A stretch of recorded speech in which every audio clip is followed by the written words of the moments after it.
All right, for this question, they tell us that line QS and line TV are parallel, so that's these two lines going straight up and down here, and that the measure of angle VUR is equal to 120 degrees. So here is VUR. So this angle right in here is 120 degrees.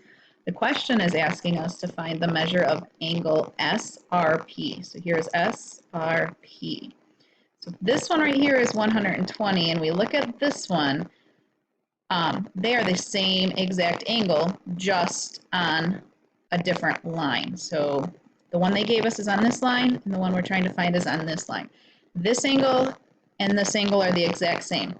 That also goes for this top angle and this top angle. Those are the exact same because this line is parallel and it's cut by this transversal. So the answer to this question is 120 degrees.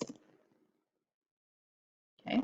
This one says line HJ and line KM are parallel, and that the measure of angle MLN is 49 degrees. So here is MLN. So this little guy over here is 49 degrees.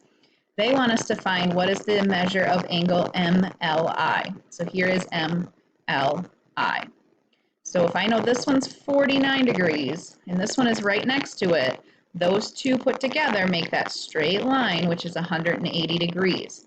So I'm going to do 180 minus 49, which is going to give me 131. Okay. This picture just looks a little bit different. It's tipped on its side. So angle, or the line LN and line OQ are parallel.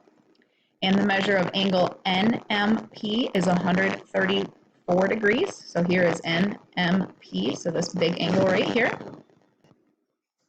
They want us to find the measure of angle LMP. So here is LMP. So again, this one is right next to it. So this one is 134, they want this one. So if they're right next door to each other, that means they're going to be 180 degrees put together.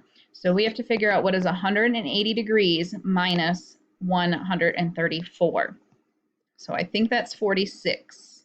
So I can type in 46.